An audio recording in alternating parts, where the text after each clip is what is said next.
Hello friends, നിങ്ങളിൽ എത്ര പേർ ഈ ചേനപ്പുഴുക്ക് കഴിച്ചിട്ടുണ്ട്? ഇത് വളരെ രുചികരമാണ്. അതിനായിട്ട് ഏറ്റവും നല്ല കോമ്പിനേഷൻ നമ്മുടെ കാന്താരി മുളകിൻ്റെ ചമ്മന്തിയാണ് കേട്ടോ.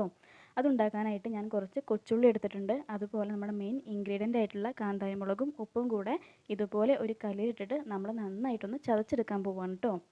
അത് നന്നായിട്ട് ചതച്ചെടുക്കുന്നതാണ് അതിൻ്റെ ഒരു ടേസ്റ്റ് എന്ന് പറയുന്നത്.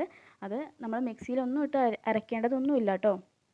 ഇതുപോലെ കുറച്ച് കുറച്ചെടുത്തിട്ട് നമ്മളൊന്ന് ചതച്ചെടുക്കുകയാണ് ചെയ്യുന്നത്. ഇങ്ങനെ ഇതെല്ലാം കൂടെ ചതച്ച് ഒരു പാത്രത്തിലേക്ക് ഇട്ടതിന് ശേഷം നമ്മളതിലേക്ക് കുറച്ച് പച്ച വെളിച്ചെണ്ണ കൂടി ഒഴിക്കുന്നുണ്ട്. ഇതും കൂടെ ചേർത്ത് നന്നായിട്ടൊന്ന് മിക്സ് ചെയ്ത് കഴിഞ്ഞാൽ നമ്മുടെ ചമ്മന്തി ഇവിടെ സിമ്പിളായിട്ട് റെഡി ആയിട്ടുണ്ട്. വളരെ ടേസ്റ്റാണ് നമ്മുടെ ഈ ഒരു ചേനപ്പുഴുക്കിൻ്റെ കൂടെ കഴിക്കാനായിട്ട്. നല്ല രസമാണ്. നിങ്ങൾ തീർച്ചയായിട്ടും ഉണ്ടാക്കി നോക്കണം. നിങ്ങളിൽ ഈ ചമ്മന്തി കഴിക്കാത്തവരും കഴിച്ചവരും ഉണ്ടാവും അല്ലേ? ഇതിന് നിങ്ങൾക്ക് ഏറ്റവും നല്ല കോമ്പിനേഷനായി തോന്നുന്ന വേറെ ഏതെങ്കിലും ചമ്മന്തി ഉണ്ടെങ്കിൽ അത് നമുക്ക് കമൻറ്റ് ചെയ്യണേ. തീർച്ചയായിട്ടും ഉണ്ടാക്കി നിങ്ങളുടെ അഭിപ്രായങ്ങളും കമൻറ്റും അറിയിക്കണേ.